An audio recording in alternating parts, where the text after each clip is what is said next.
As things between my wife and me grew colder, I found myself reflecting on the long, quiet silences that had become common in our home. Conversations felt routine, obligatory, like words we were saying out of habit rather than meaning. Even the little things, like brushing past each other in the hallway or the way she glanced up from her phone when I entered the room, had grown distant. It was as though we were existing side by side rather than together.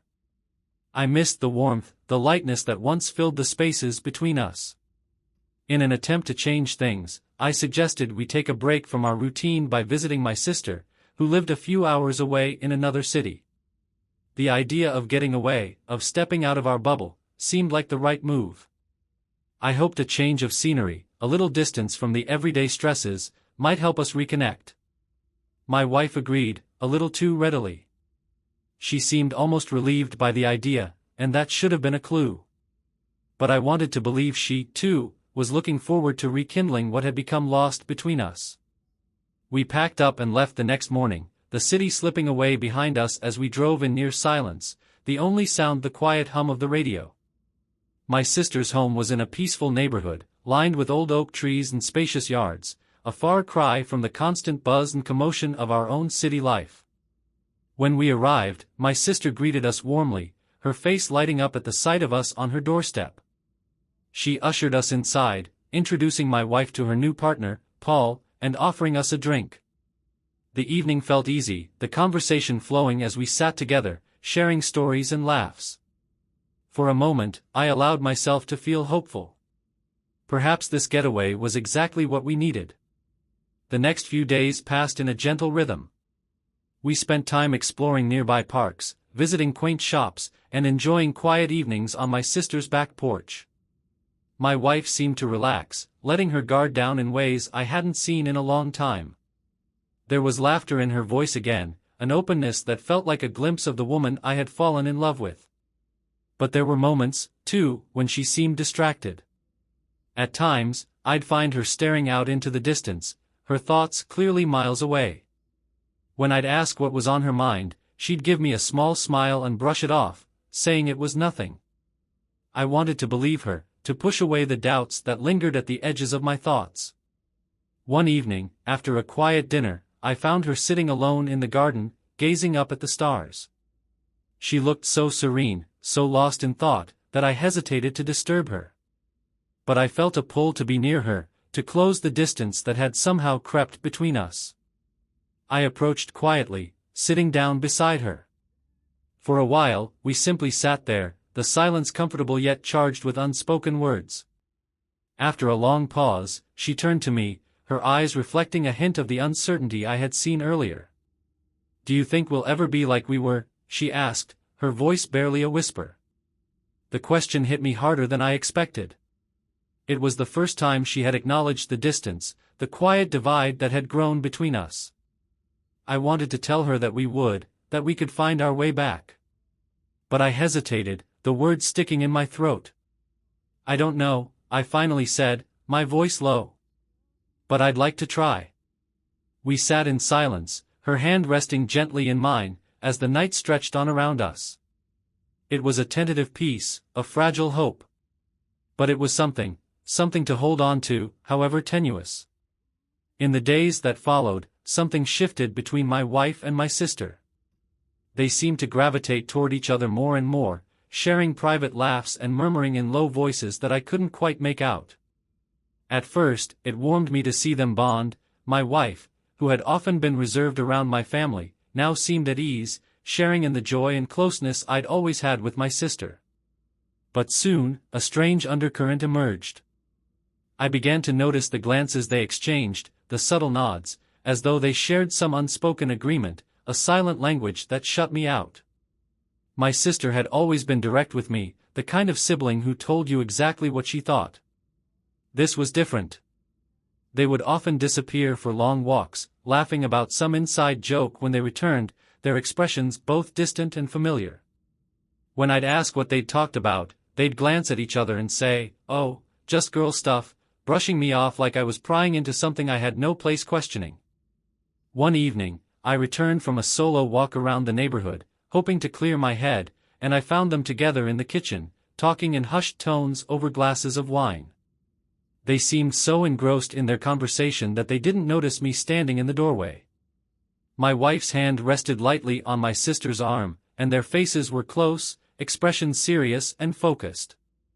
I cleared my throat, breaking the trance between them. They both looked up, startled, and I noticed a flicker of something in my wife's eyes, a hint of guilt, or maybe just surprise. "Hey," I said, trying to keep my voice casual, though an uneasy feeling had started to creep in. "What are you two scheming about?" They exchanged a glance, and my sister gave a light laugh. "Nothing serious, just catching up," she said, but there was something off about her smile. It was tight, forced, like she was holding something back. My wife looked down, suddenly busy with her wineglass. Later that night, as we lay in bed, I couldn't shake the nagging feeling from earlier. I turned to her, the words slipping out before I could stop myself. "You and my sister seem close lately." She shrugged, keeping her eyes on the ceiling. "It's nice to have someone to talk to," she said quietly, her voice barely above a whisper. "I think I needed this."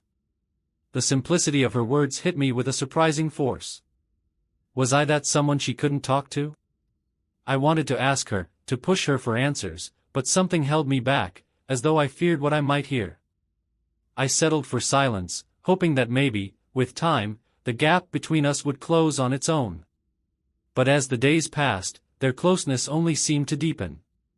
They were often off together, taking a drive to the nearby town, heading out on long shopping trips that stretched into the evening, or getting coffee at a small cafe they'd found together.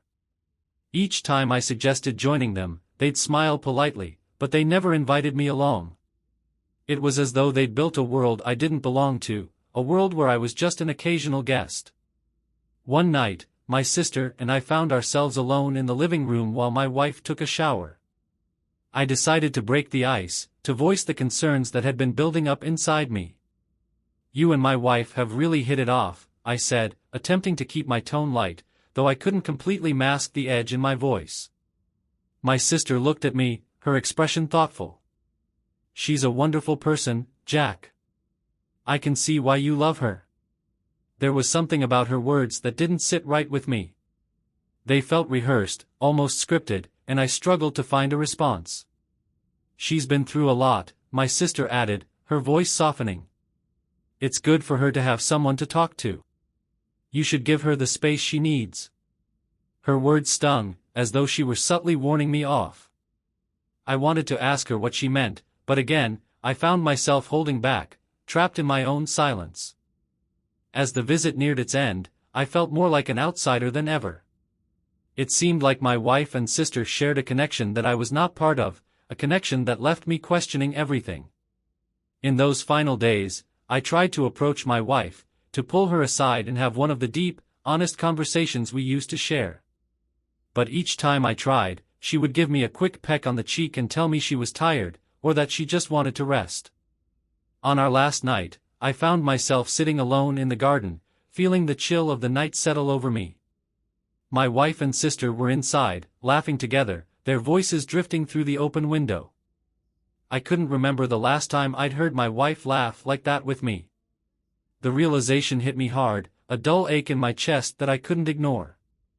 We left the next morning, the drive back filled with a heavy, uncomfortable silence. She barely looked at me, her gaze fixed out the window as if lost in some world of her own. When we finally reached home, she took her things inside without a word, leaving me alone in the driveway, feeling more isolated than ever. That night, as we lay side by side in bed, I couldn't ignore it any longer. The words broke free, raw and desperate. "Do you even want to be here, with me?" She looked at me, her face a mask of exhaustion, her eyes dull and unresponsive. "I don't know, Jack," she whispered, her voice barely audible. "I don't know anymore." And with those words, the last of my hope slipped away. After that confession in the dark, things only got worse. The chasm between us grew, with little things adding to its width and depth each day. My wife was often on her phone, texting or on calls she kept brief whenever I was around. It became almost routine to see her retreating to another room, her voice hushed, words whispered. If I came close, she'd look up quickly, slipping her phone back into her pocket or turning the screen away. I started noticing patterns. She'd text late at night, her screen lighting up the dark as I lay beside her, pretending not to notice. If I tried to hold her or put my arm around her, she would tense up, then shift, mumbling excuses about needing space or feeling too warm. When I tried to initiate even the smallest intimate gesture, a hug, a hand on her shoulder, she'd subtly pull away, as if my touch had become foreign to her. One evening, I couldn't stand it anymore. I was sitting on the couch, half watching the news, when she came into the room, her fingers still dancing over her phone screen, a faint smile playing on her lips. I had never felt so alone in the company of someone I loved. Unable to take it, I stood up abruptly, my heart pounding. "Who's that?" I asked, unable to keep the frustration out of my voice. She looked up, startled, the smile disappearing. "No one, just a friend," she replied, slipping her phone into her pocket. I took a deep breath, trying to keep my tone calm. "Why do you have to leave the room every time you're on the phone? Why can't we talk like we used to?" She sighed, exasperated. "Jack, not everything is about you. Sometimes I just need to talk to someone who understands." The words stung. My mind started spinning, grasping for any explanation that wasn't what I feared. But it was getting harder to believe the excuses, harder to keep myself from thinking the worst. That night, as she slipped away to the bedroom, I sat alone in the living room, the dim light casting shadows around me. The silence pressed in, heavy and suffocating, as I replayed every conversation, every gesture, every moment that felt wrong in recent months. There were pieces missing, fragments of truth she wasn't telling me. I just didn't know how to bridge the gap between us without risking the fragile connection we had left. The next day, things felt even more strained. She had been up early, sipping her coffee and scrolling through her messages, a faint smile on her lips that disappeared as soon as she caught me watching. When she got up to refill her cup, she kept her phone close, clutching it as if it were a lifeline. I couldn't help but wonder who it was she was so eager to talk to, who she shared that smile with. It was a look I hadn't seen her direct at me in a long time. Determined to confront her, I tried reaching out again that evening. She was sitting on the bed, her phone in her lap, and I slid beside her, trying to break through the invisible wall that had grown between us. "Can we talk?" I asked gently. She glanced at me, her expression unreadable. "About what?" "About us. About why you're always somewhere else." She looked away, her fingers clutching the phone tightly. "I don't know, Jack," she said after a long silence. "I don't have the energy for this right now. Do you even want to try anymore?" I asked, feeling a painful vulnerability I hadn't felt in years. "I'm just tired," she replied, her voice flat. She got up, leaving the room with her phone still in her hand, as though even the few minutes with me had drained her. In the days that followed, her behavior grew even more secretive. She'd slip out for errands that seemed to take hours, sometimes not even bothering to tell me where she was going. Her phone became an extension of her hand, and each time I glanced her way, she seemed to be lost in a conversation with someone else, her focus entirely on the screen in front of her. As the days passed, I noticed that her phone calls and messages often involved my sister. It started subtly, mentions here and there, comments about how they'd chatted or sent each other something funny. At first, I felt a strange sense of relief. Maybe this closeness with my sister was filling some void I couldn't reach. After all, they'd gotten along well during our visit, and perhaps this was just a continuation of that bond. But as time went on, something about their interactions began to feel off. My wife would smile softly as she read a message from my sister, sometimes biting her lip, her eyes flickering with that faint warmth she used to show toward me. They messaged constantly, well into the night, sometimes with little bursts of laughter or soft sighs, as if lost in a world only they shared. Even when we were together, she seemed distant, her attention frequently drawn back to her phone, her fingers tapping out responses with an eagerness that left me feeling more like a shadow in my own home. One evening, I watched her as she scrolled through a photo album on her phone, her face relaxed, a faint blush on her cheeks. She was gazing at a picture, her fingers lingering as though she could reach out and touch the person in it. I leaned over, hoping to catch a glimpse, but she quickly pulled the screen away, slipping her phone into her pocket. "Is that a picture of my sister?" I asked, trying to sound casual, though my heart raced with an uncomfortable tension. She looked up, caught off guard, and gave a tight smile. "Yeah, we were just reminiscing," she replied, shrugging as though it was no big deal. "We were looking at some old photos together last time, remember? But I hadn't been there when they looked at those pictures. I hadn't been invited into that little world they'd shared." And the way she looked at my sister's photo, it wasn't how one looks at just a friend or a family member. There was something more, something that made my chest tighten with unease. From then on, I couldn't shake the feeling that something strange was going on. I tried to ignore it, telling myself I was reading too much into things, that I was letting my own insecurities get the best of me. But the little signs kept piling up. Whenever my sister's name flashed across her phone screen, her face would light up with a warmth that had become foreign to me. She started mentioning plans to visit her, just for a few days, she said. It was unusual. My wife wasn't the type to travel alone, especially not just to visit my family without me. One night, I decided to ask her directly, hoping to clear the air.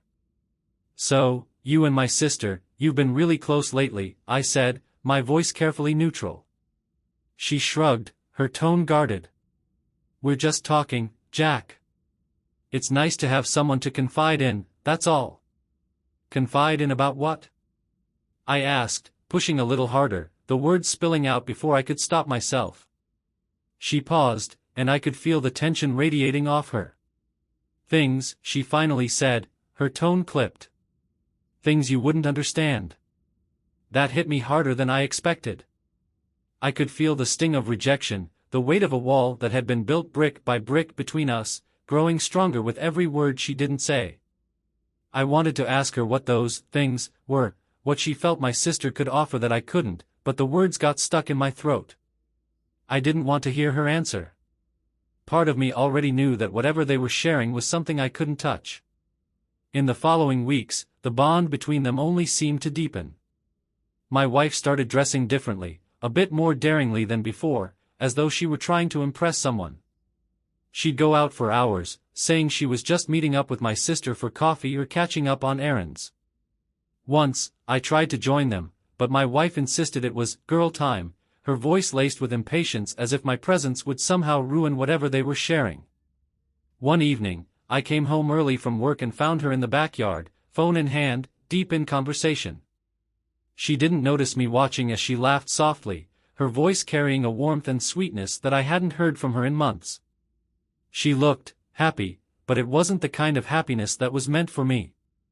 I stepped outside, making my presence known, and she glanced up, the warmth in her eyes vanishing, replaced by a guarded look.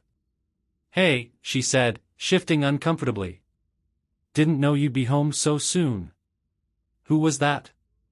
I asked, though I already knew. "Just your sister," she replied quickly, glancing away, as if she was hiding something. "We were just catching up, nothing serious." But her words didn't match her expression. There was something too intense, too intimate about the way she spoke to her, as if she were talking to someone who held a piece of her heart that I could no longer reach. As the days went on, I began to feel as though I were living in the shadows, a bystander in my own life, watching my wife slip further and further into a world where I didn't belong. She continued to pull away, every interaction between us feeling strained, forced. She no longer looked me in the eye, and her laughter, a sound I once cherished, was now reserved for someone else. One night, as I lay in bed beside her, I watched her reach for her phone, her fingers moving swiftly over the screen, her face illuminated by the glow. She didn't even bother to turn away from me anymore. I felt a surge of anger, a sense of betrayal so deep it left me speechless. "What are you doing?" I asked, my voice quiet but laced with frustration. She looked at me, her expression calm, almost dismissive. "Just saying goodnight to your sister," she said simply, as though it were the most natural thing in the world. But it didn't feel natural. It felt like I was losing her, piece by piece, to a bond that I couldn't begin to understand. And as I lay there in the dark, the silence between us thick and suffocating, I realized that the woman I loved was slipping away, her heart entangled in a connection that went beyond family or friendship, a connection that left me wondering if I had ever truly known her at all. The days leading up to my wife's birthday passed in a blur. She seemed more excited than usual, eagerly planning every detail and exchanging messages constantly with my sister. I hadn't seen her so animated in a long time. It was strange, though. Whenever I'd ask about the plans, she'd brush it off with a quick smile and say, "Don't worry, Jack, it's all taken care of." When the day arrived, my sister and her husband Paul showed up in the early afternoon. We shared drinks, the four of us laughing and catching up. Everything seemed normal, almost like old times. But as the hours wore on, I couldn't ignore the tension building beneath the surface. My wife and sister exchanged too many glances, brief but loaded with some unspoken secret. Their laughter seemed to linger a beat too long, and at times I caught my sister watching my wife with an intensity that made my chest tighten with a strange unease. As evening approached, my wife announced that she and the girls were going to head to the sauna. I asked who else was going with them, hoping to put my mind at ease. She listed off a couple of names, friends of hers I'd met only briefly. I tried to relax, convincing myself that there was nothing unusual about a group of friends going to unwind together. Besides, my sister would be there, and I couldn't imagine her encouraging anything inappropriate. "Have fun, you guys," my wife said with a wide smile as she grabbed her things. "You're free to go wild tonight, bachelor style, right?" she teased, nudging me playfully. Paul laughed and clapped me on the back. "Don't worry, we'll behave, mostly," he said with a grin. I chuckled along, but I couldn't quite shake the nagging feeling in the back of my mind. As they headed out, I watched them from the window, my wife's laughter echoing in my ears. The sight of them walking away together brought an unexpected pang of jealousy, a feeling I brushed off, telling myself I was overreacting. They're just close, I thought.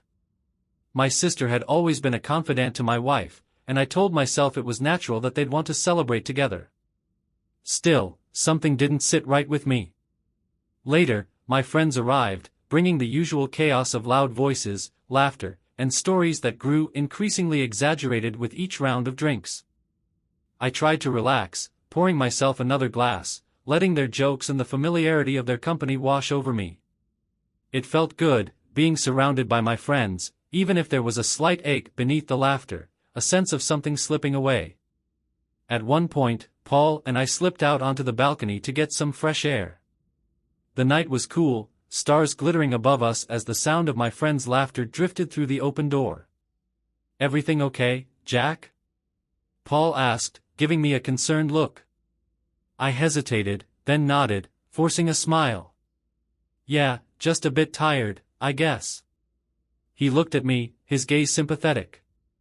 "You know, women have their ways of connecting.